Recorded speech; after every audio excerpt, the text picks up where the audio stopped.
Hey friend, Roger Christopherson here again with another first listen review. If you like listening to somebody babble about music, you came to the right place. Don't really do any snippets or samples here because YouTube likes to not let them play. I don't know, I've had a few of these things blocked and taken down, so we don't do snippets and samples here. There's plenty of places to check it out if you really want to do that, but this is not one of those places, so never want anybody to misled to think that's what we're doing here. For some reason, some people think that, but that is not what's happening. We're here to talk about Mick Mars today and his new album, The Other Side of Mars. This is one of those albums that I don't want to say I was excited about, but I kind of was. It was more curious and intrigued to hear what it was going to sound like, because I've been hearing about this album for a long time, like years. He's been just talking about doing something solo for, I can think back to 2018, 2019, something like that, when we started talking about things. But anyway, it's finally here. I got to listen to it a couple times through now, and it's not what I expected. I had heard Loyal to the Lie, a few months ago, whenever that first came out, and I was really shocked to hear what that sounded like. And honestly, the rest of the album kind of sounds a lot like that, be it good or bad. I'm a Mick Mars fan. I like Mick Mars. I've seen Motley Crue since I was a little kid. This is the very second concert I went to, was Crue on their Theater Pain tour. It was the second show I'd ever seen in my life. I've seen them a couple more times since then. Just grew up listening to Motley Crue. It's just one of those bands that everybody around was listening to. It's the stuff I grew up on. So, of course, Mick Mars has just been part of the soundtrack to my life, as I like to say. A lot of this music, but obviously everybody knows what's going on with Crue right now. He's out, John 5 is in. It's time for him to do a solo album, I guess. I don't know why he's never done one before. All the rest of the guys in the band have done their solo stuff, but it's his turn now, and it's just strange. I don't want to say anything bad about this in a negative way. I don't want this to be taken negative, but I'm kind of surprised with what the kind of music is that it sounds like. It doesn't sound like what I would expected him to do, which I don't even know what I was expecting, but it wasn't like this style.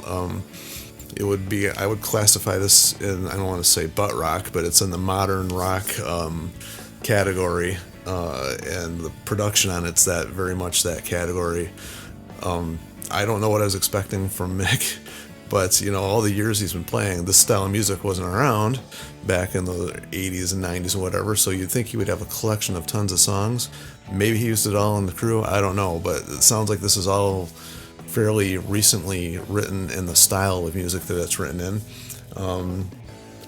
Got Paul Taylor on here playing keyboards. If you know who he is mainly known for being in Winger, but I think he was with Alice Cooper there for a little bit, if I remember correctly. We got produced by Michael Wagner, who had produced Too Fast for Love, or not produced Too Fast for Love, he had mixed or engineered on Too Fast for Love, something like that. So it's kind of cool having him back in there. I actually, for the life of me, can't remember what he did on Too Fast for Love. I think he just engineered and mixed it, but I'm sure somebody out there knows. Correct me on that one if I'm wrong. And we got Ray Luger, or however you pronounce his name, on drums from Korn. And then there's a couple people I'm not familiar with. Got Chris Collier on bass, and he done some mixing and mastering on the albums as well. But the strange thing I thought was he has these vocalists who I was not too familiar with. I had heard of Jacob Bunton, who does the majority of this on here. He plays some violin on here, so they actually got violin and viola on this album too, which is interesting. I do like that aspect of it. That stuff thrown in was kind of cool. And we got Brian Gamboa on lead vocals on two of the tracks, and he did the vocals on Killing Breed and Undone. I think Undone was done as a single, but I had not heard that previous to listening to this one. And what I will say is the singing on this is really good. Jacob does a great job. He does, he's the one that sang on Loyal to the Lie, if anybody's heard that one. And great job. There's actually a little ballad. This is another weird thing too. It's a keyboard ballad called Memories. With, that's all it is, a keyboard ballad. So I thought that was really odd, and it's a good song called Memories. Jacob does a great job singing on that one. I just thought that was strange to have on a guitar player's solo album. And another thing about this is the focus is really not on the guitar playing. It's all on the song production and that the solos are great. Actually, they're really short as far as like the spotlight for the solo in these songs. There's nothing that's really excessively long, except for the last song, which is an instrumental. But the soloing is short, but it's cool. It's not the style of stuff would have heard from Mick before. It's got the more modern production, so it kind of loses a little bit of the sound that I'm used to hearing. Sometimes guitars have a certain style and sound, you just know it's them when they play, and he loses that in this. A little bit disjointed with the different singers in it, especially with that ballad thrown in there, which is just a keyboard thing. So even though the songs are good, and nothing's hideously bad or anything, and there's nothing I can say that's bad about it, so I don't want to be taken negatively.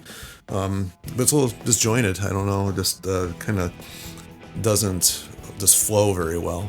And the singing by Brian, I'll tell you what, that song Undone, it's like the vocals on that are killer. That is like the one really strong thing about this album. So the vocals on Undone, amazing. That I'm not really familiar with who he is. Maybe I should be, but that's one thing that was worth the price of admission alone, was the vocals on that. And he actually sings on Killer Breed, which is another good song too.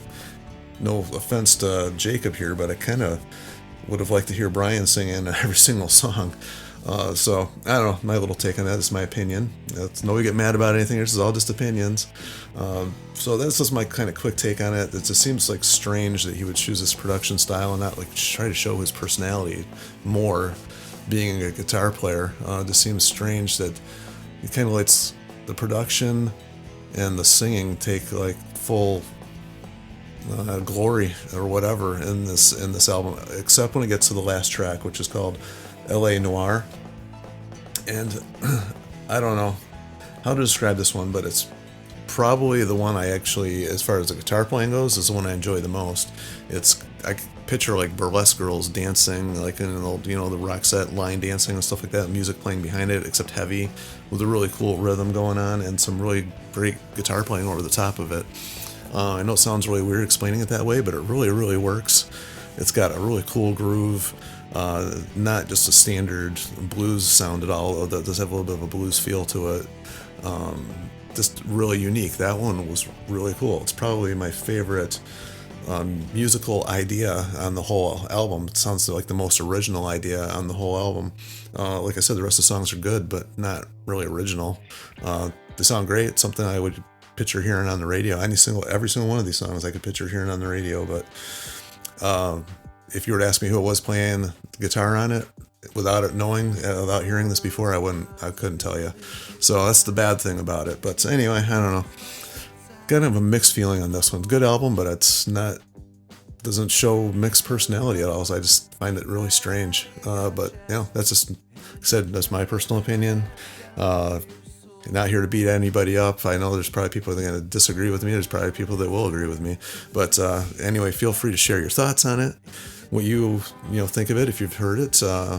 Any cool Mick Mars stories. I love when people share their stories. That's always a cool thing too. And like, share, and subscribe. Keep this music alive, because even though it's his first one, I'm hoping we can hear some more. So anyway, talk to you guys on the next one. See you.